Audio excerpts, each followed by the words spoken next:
স্নেহা ফ্লোরে পড়ে আছে, হাত দিয়ে অনেকগুলো রক্ত পড়ছে। ফ্লোরের অর্ধেকটা অংশের জন্য রক্ত লাল হয়ে গেছে। স্নেহার বাবা মা দুইজনে স্নেহার কাছে গিয়ে স্নেহাকে ডাকতে থাকলো, স্নেহা মামুনি কথা বলো স্নেহা।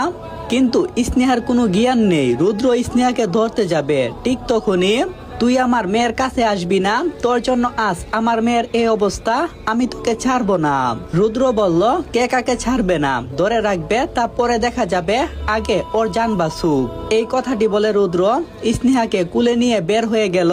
আর পিছনে পিছনে স্নেহার বাবা মাও রুদ্র স্নেহাকে স্নেহার মায়ের কুলে শুয়ে গাড়ি স্টার্ট দিল। আর পাশে বসে আছে স্নেহার বাবা। হাসপাতালে পৌঁছাতেই স্নেহাকে ডাক্তার ভিতরে নিয়ে ট্রিটমেন্ট শুরু করলো। রাত 9টা। স্নেহা ঘুমিয়ে আছে, অনেক রক্ত বের হয়েছে, আর একটুর জন্য হাতের রক্তটা কাটেনি। যদি কাটতো তবে ভয়াবহ কিছু হয়ে যেত। স্নেহাকে ঘুমের ইনজেকশন দেওয়া হয়েছে, এখন ঘুমাচ্ছে। কেবিনের বাহিরে দাঁড়িয়ে আছে রুদ্র, কাজ বেদ করে প্রিয় মানুষটার মুখটার দিকে তাকিয়ে আছে। খুব ইচ্ছা যে সে তার পাশে যাবে, আর স্নেহার হাতটা শক্ত করে ধরে বলবে, স্নেহা আমার ভুল হয়েছে। কিন্তু চাইলেও সে পারছে না, কারণ এসবের জন্য যে সেই দায়ী। আজ থেকে 2 বছর আগে যখন সে স্নেহাকে পাই পাগলের মতো ভালোবাসতাম, যে ভালোবাসায় ছিল না কোনো প্রতিশোধের আগুন, তখন স্নেহার একটুখানি কেটে গেলে রুদ্রের যেন ঘুম হারাম হয়ে যেত। আজ সে ভালোবাসার মানুষটার শরীর থেকে অজরে রক্ত ঝরছে।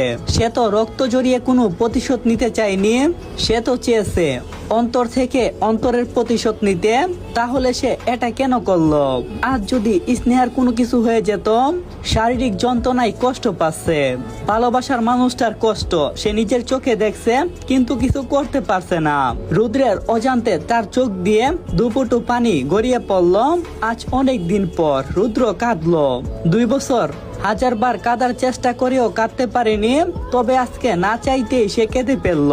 সকালের মিষ্টি রোদ স্নেহার মুখে পড়ে, আর স্নেহা চোখ টিপ টিপ করে খুলছে। স্নেহার মনে হলো ওর হাতের উপরে অন্য কারো স্পর্শ আছে। পাশে তাকাতেই দেখলো রুদ্রকে, আর রুদ্রকে দেখেই স্নেহা জুড়ে চিৎকার করছে, পাপা পাপা মামুনি। রুদ্র বলল, কি হয়েছে আমাকে বলো, কি সমস্যা? স্নেহা কান্না করতে করতে তার বাবা মাকে ডাকছে।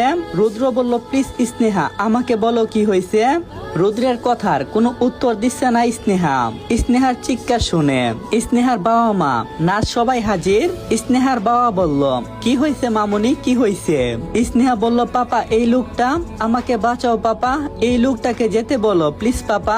অনেক কান্না করে তার বাবাকে সে জড়িয়ে ধরে কথাগুলো বলছে। আর স্নেহার বাবা রাগে গজগজ করে বলতে শুরু করলো, তুই এই কেবিনে কি করিস? কাল রাতে আমি তোকে কতবার চলে যেতে বললাম, তুই কেন আসছিস আমার মেয়ের কাছে? কাল রাতে রুদ্রকে অনেকবার অপমান করে বের করে দিতে চেয়েছে স্নেহার বাবা, কিন্তু স্নেহাকে ছেড়ে সে যায়নি। আর কাল মন খারাপ ছিল তার, স্নেহার এরকম অবস্থা সে মেনে নিতে পারছিল না। তাই সে তার পাশে বসেছিল হাজারো অপমান সহ্য করে। সারা রাত একটুর জন্য ঘুমায়নি রুদ্র। ভোরের দিকে স্নেহার কেবিনে যায়। স্নেহার দিকে তাকিয়ে থাকতে থাকতে স্নেহার হাত ধরেই ঘুমিয়ে পড়ে রুদ্র। কখন যে ঘুমিয়ে পড়ছে সে নিজে জানে না। আর ঘুম ভাঙলেই স্নেহার চেঁচামেচি।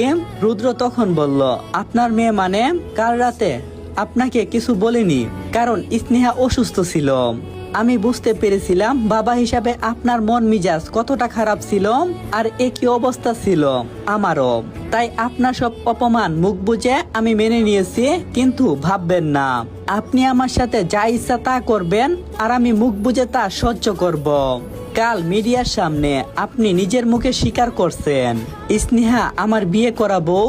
হাজবেন্ড হিসাবে নিজের ওয়াইফের কাছে আমার আসার অধিকার আছে, আপনাদের থেকেও বেশি অধিকার আমার। আর আপনি আমাকে আমার ওয়াইফের কাছ থেকে আলাদা করতে চান কোন সাহসে? রুদ্রের কথা শুনে আফজাল